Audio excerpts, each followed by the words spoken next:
Hello hello hello বন্ধুরা, কেমন আছো? আশা করছি সবাই ভালোই আছো।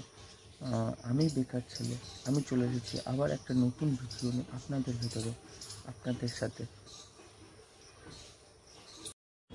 তারপর বাড়ির থেকে বেরিয়ে সকালবেলায় যখন কাজের দিকে যাচ্ছি, রাস্তাটা পুরোটাই ফাঁকা ছিল, বেশ গাড়ি চালাতে ভালো লাগছিল। এটা ভোরবেলার দিকে এতটা সুন্দর ফাঁকা থাকে, সারাদিন তো আর ফাঁকা থাকে না। তারপর স্টেশনে গিয়ে সে তুমুল বৃষ্টি, সে কি বৃষ্টি হচ্ছে, আমরা সবাই যে যার মতন গাড়ি পর্দা লাগিয়ে প্লাস্টিক ফেলে দিলাম গাড়িতে, দিয়ে বৃষ্টিটা এনজয় করছিলাম। বন্ধুটা, কাছের পরে জল পড়লে কিন্তু দেখতে ঘেমা লাগে, গাড়ির ভেতরে বসে বসে সেটা দেখছিলাম। আর কি করবো, আর তো কোনো কাজ নেই, আর প্যাসেঞ্জারও আসছে না যে গাড়িতে বসাবো। তারপর আমি চিন্তা করলাম যে আমি যেখানে থাকি এটা হচ্ছে শিব মন্দির। স্টেশনে তিনটে জায়গা আছে, একটা মালগোডাউন, একটা শিব মন্দির। আর শিব মন্দিরের এখানে কালী পুজো হচ্ছিল, পুরোহিত মশাই পুজো দিচ্ছিল। দেখুন, ওখানে বসে বসে শিব মন্দিরে মায়ের মূর্তিটা জুম করছি, দেখুন মায়ের মূর্তিটা দেখা যাচ্ছে নাকি, হেব্বি সুন্দর লাগছিল। বৃষ্টির ভিতরে মা সামনে আছে আর আমরা বসে আছি। তারপর বৃষ্টিটা অল্প একটু কমার পরে আমি ভাড়া নিয়ে বর্ডারে আসলাম। বর্ডারে আসার পরেও সেই একই অবস্থা, এখানে ঝড় হচ্ছিল। দেখুন কিভাবে হাওয়া বইছে। বন্ধুরা, আমি যেমন গাড়ির ভেতরে বসে ওয়েদারটা এনজয় করছি, আপনারাও তেমন বাড়ির ভেতরে বসে ওয়েদারটাকে এনজয় করতে পারেন।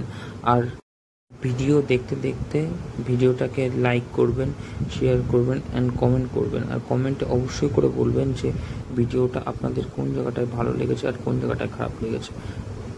বন্ধুরা, ওখান থেকে আর টিপ হলো না, আস্তে আস্তে বাড়ির দিকে যাচ্ছি। তারপরে বাড়ির দিকে যেতে যেতে বাঁদিকে যে দেখছেন, এটা হচ্ছে পাগলা গারদ মাঠ, আর ওটা পাগলা গারদ। আর পাগলা গারদে এখন আর পাগল থাকে না অবশ্য। এর পেছনে আছে পেট্রাপোল স্টেশন, এই পেট্রাপোল স্টেশনের দিকে এখন যাব। এই দেখুন, এটা হচ্ছে পেট্রাপোল স্টেশন। এই যে সিঁড়ি দিয়ে উপরে উঠে যাচ্ছে, এই উপরে হচ্ছে পেট্রাপোল স্টেশন। এ পাশ দিয়েও রাস্তা আছে, এই যে যাচ্ছি আস্তে আস্তে উপরের দিকে উঠে।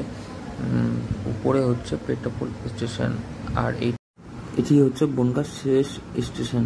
এরপরে আর কোনো স্টেশন নেই। এই দেখুন, এটা হচ্ছে পেট্রাপোল স্টেশন। ওই দেখুন, হেডিংটা দেখে নিন বন্ধুরা। এই পাশের দিকে হচ্ছে বনগাঁ, আর ঠিক উল্টো সাইডে এই দেখুন, এই দিকে হচ্ছে বাংলাদেশ। ওই যে লাল যে বাতিটা দেখা যাচ্ছে, ওটার ওপাশে, এই লাল সিগন্যালের ওপাশে হচ্ছে বাংলাদেশ। আর এই দেখুন, পাগলা গারদের সামনে আছি। পাগল বাইরেতে ঘুরে বেড়াচ্ছে, কিন্তু পাগলা গারদের ভেতরে কোনো পাগল নেই। এখন পাগলা গারদ পুরো ফাঁকা, পাগলদের সব বাইরে বের করে দিয়ে। দেখুন, পাগলা গারদে তালা দেওয়া আছে, ভেতরে আর কেউ থাকে না, কারণ হচ্ছে পাগলা গারদে এখন সেরকম পাগল রাখা নেই বলে পাগলা গারদ ফাঁকা থাকে। ভিডিওটা ভালো লেগে থাকলে লাইক করবেন, কমেন্ট করবেন আর সাবস্ক্রাইব করবেন। আর ভিডিওতে কমেন্টে বলবেন যে কোন জায়গাটা ভালো লেগেছে। না বন্ধুরা, আবার দেখা হবে কালকে। আবার আজকের মতন টাটা।